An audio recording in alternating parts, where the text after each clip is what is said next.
Depuis l'année dernière, on a mis en place un challenge école.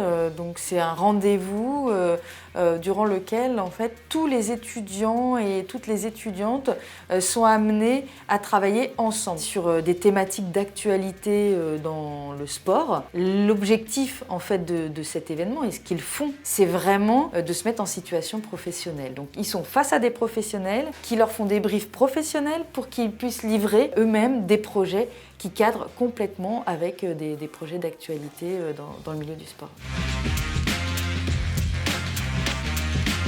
Je suis Karine Bloch, je suis consultante formatrice sur les questions de sport et éthique. Alors c'était 2 jours très intenses où on a fait travailler les étudiants par groupe de 10 sur 5 thématiques, sur tous les enjeux justement, d'enjeux sociétaux, les questions très diverses, développement durable, éthique et intégrité, égalité femmes-hommes et sur les questions par rapport au handicap et sport santé. Et tout ça à distance. Donc c'était un très très gros challenge mais qui a été très bien relevé par tous les étudiants.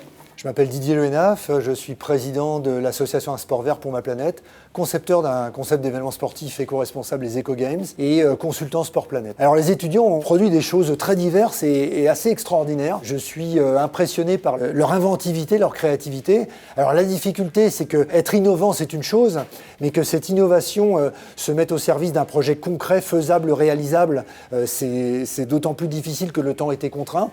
Mais moi, j'ai noté une dizaine de très très bonnes idées que je reprendrai certainement avec leur approbation. Donc, je m'appelle Emeline Bourré, je suis responsable de l'ingénierie sportive à la communauté Grand Paris Seine-et-Oise. Je suis aussi cofondatrice du collectif Égal Sport, qui est un collectif en fait qui lutte contre les stéréotypes de genre et qui essaye de promouvoir l'égalité femmes-hommes dans le sport. Ça les a obligés à aller faire des recherches sur la thématique. On leur a envoyé beaucoup de biblios, donc ils ont lu beaucoup d'articles, ils ont regardé beaucoup de vidéos. Ça leur permet de se rendre compte qu'au quotidien, ils véhiculent des clichés sans s'en rendre compte, clairement.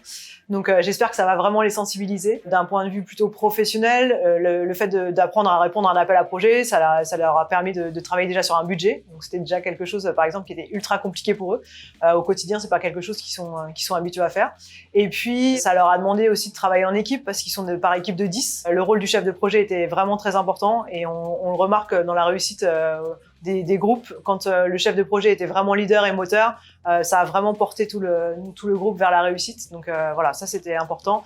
Et puis de leur apprendre aussi une partie de méthodologie. Je m'appelle Ludivine Gondran, moi je suis chargée de mission sport et handicap à la direction des sports du ministère chargé des sports et j'ai en charge donc toutes les problématiques et les enjeux liés au développement de la pratique sportive pour les personnes en situation de handicap. Je suis agréablement surprise de la qualité des projets qui sont ressortis en seulement 2 jours de travail. C'est aussi la dynamique de groupe, je pense, qui fait que chacun s'investit et arrive à produire des documents et puis des idées. Pour les étudiants, j'y vois plusieurs avantages. Le premier, c'est que ça leur permet de comprendre le cadre d'un appel à projet et de voir les contraintes réelles comme s'ils étaient dans la vraie vie finalement, comme si demain ils lançaient leur association par exemple et qu'ils avaient une demande de subvention à déposer. Ça permet de confronter leurs connaissances, de les mettre sous forme d'expérience et donc du coup de repasser avec ce filtre-là et de s'apercevoir qu'il peut y avoir une différence entre la théorie et la pratique. Et puis, plus globalement, je pense que le travail en groupe, au-delà de la solidarité, du challenge, etc., on est aussi dans une période, je pense, qui est difficile, où il y a un isolement des étudiants, et du coup, là, ça fait 2 jours qu'il y a une sorte d'émulation et de dynamique de groupe, et ça, je pense que c'est super agréable pour eux. En tout cas, je l'espère.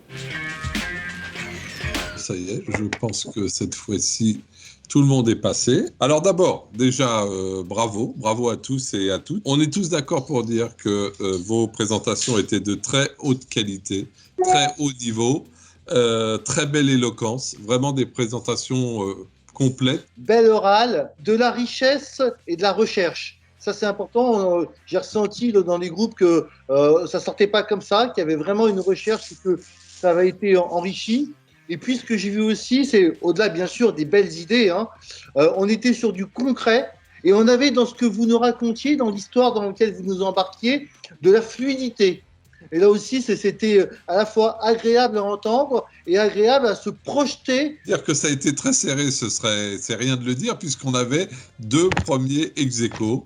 Et ça s'est joué, comme on dit, puisqu'on va reprendre un terme sportif, ça s'est joué au tir au but. Et ça finit même à 6-5 au tir au but. Donc c'était extrêmement serré. Mais comme toujours, il faut un vainqueur. Alors déjà, je félicite toutes les équipes qui sont arrivées en finale, évidemment. Et donc, au tir au but, c'est l'équipe 4, les bracelets bleus, qui l'emporte. Très bonne soirée à toutes et à tous. Merci à vous. Bonne soirée. À vous aussi. Bonsoir et bravo encore. Bonne soirée. Tout s'est très bien déroulé. Merci à l'équipe pédagogique qui avait mis en place ce hackathon qui regroupe les 270 étudiants de Paris School of Sport. Merci aux coachs qui, tout au long des 2 journées, se sont investis, ont donné de leur temps, leur énergie et surtout de précieux conseils aux équipes. Et puis, bravo surtout à tous les participants, déjà. Et puis, parce qu'il fallait un vainqueur, eh bien, un grand bravo à ceux qui l'ont emporté.